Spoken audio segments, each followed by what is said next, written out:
I have a number 6 hook in the vise. This will be a Brookstone fly. I'm going to put a lead substitute wire on this hook. I'm wrapping it on the bare hook stem because I'm going to wrap over it several times with my tying thread. This is a heavy fly,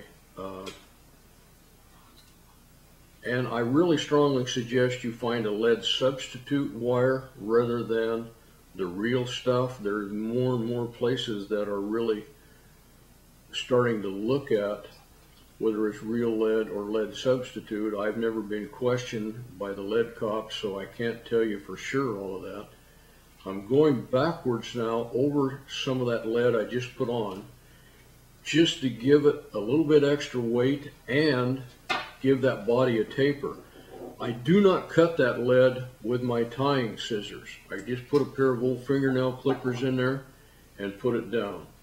Now here comes my tying thread. I'll get that wrapped good in front and then just go over it several times. Go over it. I also, many times at home, I will coat that whole lead section with head cement just to kind of bind it down even that much more. You could use super glue, Zap-A-Gap, whatever you want to use, but just get it bound down good. All right, I'll come to the rear, and now I'm tying goose biots on for the tail. Goose biots are a leading edge of a goose or turkey feather. They come this way. As you stand them up, you see the little barbs stand up. I have cut 2 of them off. They have a natural curve to them. I want that curve going toward the outside of the fly. I don't want those curling toward each other. I want them curling away from each other. I tie them on one at a time. This one came out longer than it needs to be, so just grab the butt and pull it in and get them all bound down. Now I'm using just a wool yarn. Just any old black wool yarn will do. We'll lay it about where the lead ends up here at the front. Bind it down. Come to the rear.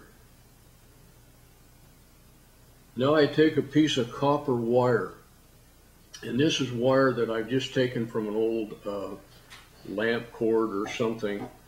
You can also rib this fly with V-rib. There's any number of things. Some people don't even rib it, but I like that copper wire. It gives it just that little bit more weight as you're fishing with the fly. Get your tying thread now about 3/4 of the way forward.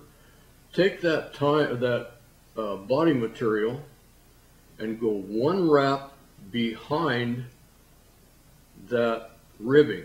What that does is then as you start the ribbing will start in the body rather than behind it, and that way that ribbing will not fall off the end. Many flies you see out there now coming from offshore, the ribbing starts right at the very end and it has a tendency to want to fall off.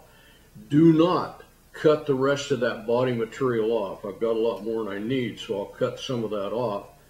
Now here comes the ribbing. I'm going to reverse wrap this rib just because it will show a little bit more. The theory is if you wrap the same direction as the body material, that it has a tendency to fall into the cracks that is left from that body material going forward. Get that ribbing bound down good. Again, here comes my old fingernail clippers. Nip that wire off. Now I'm going to tie in a Grizzly Hackle, and it's fairly large, I mean webby. This is a wet fly, of course, with all that lead. And Charlie Brooks told me when I met him that he ties this fly this way because it's in the round. No matter how that fly tumbles in the water, it's always the right side up looking at the fish. I don't know if stoneflies tumble in the water or not. I have my doubts that they do, but they might. But this was his theory, and so that's what we'll do. Now I'm tying in a piece of white ostrich. I thought to myself when I very first saw this pattern, that white ostrich is going to get lost in everything there. But it comes out pretty nice, it really does. Now, here comes the rest of the body, the thorax area, if you will. Just come forward with it. Now don't go too far forward. Don't crowd the head. And you can see where I fell off that lead wire there, I had a little bit of a gap. So I'll go over it one more time. Get this bound down. I'll get rid of that. Now, it does not matter which one of these hackles you bring forward first. You're just going to palmer it in very loose wraps. There's what, 2.5 wraps there. Now the grizzly, just right beside the brown.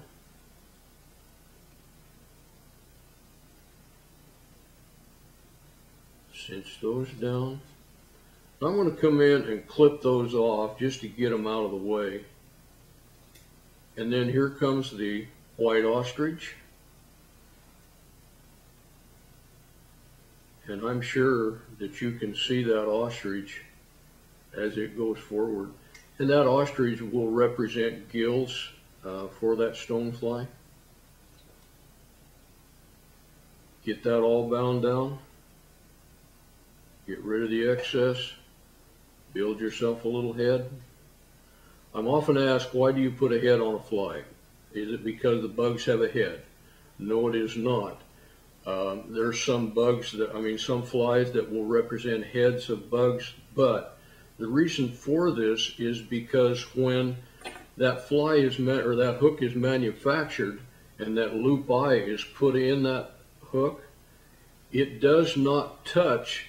In other words, go around in a circle where the eye is and come back and touch the shank of the hook. That leaves a small gap. If you were to tie your leader in there, and as you're casting it, that leader may have a tendency to slip down in that gap and cut itself. You may lose the fish of a lifetime by doing that. Putting that head or that thread on there closes that gap up, and that will solve that problem. There's a brook stonefly.